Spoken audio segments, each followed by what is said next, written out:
اللعين الرجيم.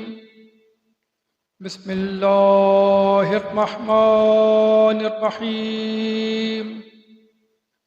الحمد لله رب العالمين، والصلاة والسلام على أشرف الأنبياء والمرسلين، خاتم النبيين وآله الطيبين الطاهرين المعصومين المظلومين، ولعنة الله على أعدائهم أجمعين من الآن إلى قيام يوم الدين. أما بعد، فقال الله تعالى في قرآنه المجيد والفرقان الحميد: إنما يريد الله ليذهب عنكم الرجس أهل البيت ويطهركم تطهيرا.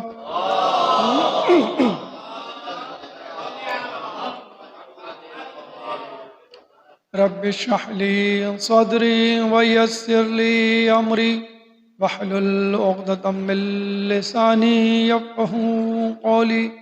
إن الله وملائكته يصلون على النبي يا أيها الذين آمنوا صلوا عليه وسلموا تسليما.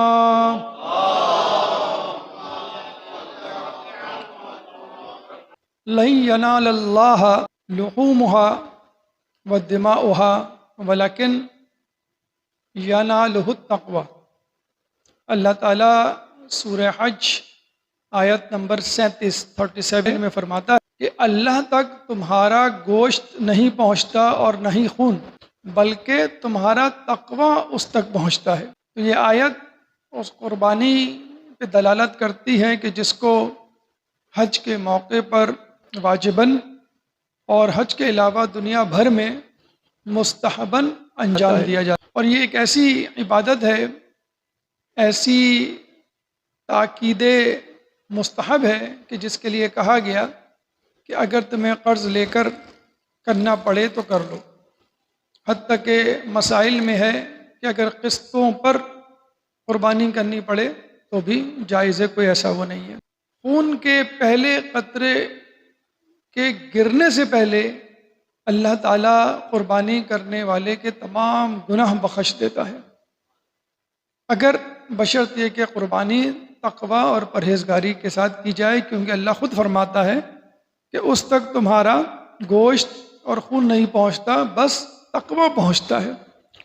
تو تقوی نماز میں بھی ضروری ہے، روزے میں بھی ضروری ہے، حج اور اس کی قربانی میں بھی ضروری ہے. چند مسائل قربانی کے حوالے سے جو اس وقت ہر خاص و عام کا موضوع ہے، میڈیا پہ، social media, internet, T V, یہ ایک عالمی موضوع بھی ہے، مقامی موضوع بھی ہے. عالمی موضوع اس لیے کہ حج ماشاء اللہ ہونے جا رہا ہے، یوم عرفہ اور پھر حج کا دن، اور اس کی مناسبت سے اتحاد و یگانگت کا مظاہرہ کرتے ہوئے جو حجاج وہاں قربانی دے رہے ہیں، اس قربانی کی دیکھا دیکھی تمام مسلمانان عالم بھی قربانی کے لیے اپنی اپنی استطاعت کے مطابق تگدوں میں مصروف ہے. پہلی بات تو یہ ذہن میں رکھ لیجئے کہ یہ جو قربانی ہم بقرعید میں مکے کے علاوہ، حجاج اکرام کے علاوہ ہم کر رہے ہیں، یہ مستحب ہے، واجب نہیں ہے. خود اہل سنت میں امام ابو حنیفہ کے نزدیک واجب ہے، باقی 3 ائمہ جو ان کے 4 میں سے 3 ہیں، امام ابو حنیفہ سے ہٹ کر امام حنبل، امام مالک، امام شافعی، ان کے نزدیک بھی مستحب ہے۔ تو ہمارے نزدیک تمام علماء مجتہد، تمام مجتہدین عظام کے نزدیک یہ ایک تاکیدی مستحب واجب نہیں ہے۔ اگر آپ کر سکتے ہیں تو کیجئے، نہیں کر سکتے تو کوئی مسئلہ نہیں۔ اس میں کوئی استطاعت کی شرط ہی نہیں ہے، کیونکہ ایک مستحب عمل ہے۔ اگر استطاعت ہے تو کر لیجئے، نہیں ہے تو قرضہ لے کے کر لیجئے، نہیں قرضہ لینا ہے تو بھی نہ کیجئے، اس میں کوئی ایسی قباحت نہیں۔ ایک کرنا ہے 1 قربانی کریں، 2 کرنا ہے 2 کریں، 1 حصہ ڈالنا ہے۔ ہمارے یہاں حصوں کی بھی شرط نہیں ہے کہ ایک گائے اور اونٹ میں 7 حصے ہوتے ہیں جیسے اہل سنت کیا، نہیں، ہمارے یہاں نہیں ہے۔ ایک گائے میں 1000 حصے ہو سکتے ہیں، اپنے تمام مرحومین کو بھی شامل کر سکتے ہیں۔ حتیٰ کہ جو قربانی کر رہا ہے اگر خود اپنے طور پر ایک فرد واحد، تو اس کے لیے عقیقہ بھی ادا ہو جائے گا۔ اگر اس کا عقیقہ نہیں ہوا کبھی تو وہ عقیقہ بھی ہو جائے گا، بشرط یہ کہ وہ حصے والی قربانی نہ ہو۔ جانور یوں تو بہت حلال ہے اگر آپ دیکھنے پہ آئیں کھانے کے اعتبار سے، لیکن قربانی 4 کے لیے ہے، یعنی اونٹ کی قربانی، گائے کی قربانی، بکرے کی قربانی اور بھیڑ کی قربانی، اور انہی کی مؤنث، یعنی گائے میں بھینس آ جائے گی، اونٹ میں اونٹنی، بکرا میں بکری، اسی طرح بھیڑ کی۔ ویسے تو حلال جانور بہت ہیں، یعنی اگر آپ شروع سے شروع کریں تو ہد کھا سکتے ہیں، آپ ابابیل کھا سکتے ہیں، آپ شتر مرغ کھا سکتے ہیں، آپ گائے، بکرا، دمبا اور اونٹ اور ان کی مؤنث۔ جو شرائط حج پہ موجود جانور کی ہے وہ شرائط اس پہ لاگو نہیں ہوتی، کیونکہ پہلے ہی بتا دیا گیا کہ یہ مستحب قربانی ہے جو ہم کر رہے ہیں۔ حج پہ جو کر رہا ہے اس کے لیے نہیں، اس کے لیے بڑی سخت شرائط ہیں۔ تو آنڈو بکرا ہے یا خصی بکرا ہے، اس کے لیے بھی کوئی قباحت نہیں، ہم کر سکتے ہیں یہاں کے طور پہ۔ حج کے لیے پھر شرائط ہیں کہ جانور جو ہے وہ صحیح سالم ہونا چاہیے۔ اگر آپ کہیں بھائی میں اتنی قربانی کے لیے اتنی تک و دو کروں، یعنی پیسے خرچ کروں 40,000، 50,000، 1,00,000، تو میں کسی غریب کو دے دوں، ٹھیک ہے دے دیں، لیکن قربانی کا جو ثواب ہے وہ نہیں ملے گا آپ کو۔ قربانی کا ثواب الگ ہے اور کسی یتیم کی، غریب کی مدد کرنا وہ ایک الگ ہے۔ آپ چاہیں تو اگر کوئی بہت ضرورت مند ہے جس کے لیے قربانی چھوڑی جا سکتی ہے تو کوئی ایسا مذاکرہ نہیں ہے۔ کوئی باہر ملک میں موجود ہے اور وہ کہتا ہے کہ بھئی میں پیسے بھیج رہا ہوں، میری طرف سے قربانی کروا دینا، ٹھیک ہے، وہ بھی آپ کر سکتے ہیں۔ اپنے بھائی، اپنے رشتہ دار، اپنے دوست، چچا، ماموں کے پیسے لیے اور یہاں ان کے نام سے آپ نے قربانی کر ڈالی۔ ہمارے یہاں قربانی فجر کے بعد بھی ہو سکتی ہے۔ افضل یہ ہے کہ سورج نکلنے کے بعد جتنا وقت عید کی نماز میں لگتا ہے، نماز پڑھنے میں لگتا ہے، 5 منٹ، 10 منٹ، 15 منٹ، اتنا آپ انتظار کریں۔ اس کے بعد افضل ترین وقت قربانی کا وہ ہے، ورنہ فجر کے بعد سے لے کر آپ کر سکتے ہیں، پہلے دن کر سکتے ہیں، دوسرے دن کر سکتے ہیں، تیسرے دن بھی کر سکتے ہیں، لیکن بہترین افضل قربانی پہلے دن کی قربانی۔ جتنی کوشش ہو سکے، قصائی ملنا واقعی بڑا مشکل ہوتا ہے، لیکن بہتر ہے کہ پہلے دن۔ قربانی میں ویسے تو بہتر یہی ہے کہ جو شخص عربی جانتا ہو، بہتر طور پہ مخارج ہو، ورنہ کوئی مذائقہ نہیں ہے اگر کوئی ممیز لڑکا، حتیٰ کہ خاتون بھی قربانی کر سکتی ہے۔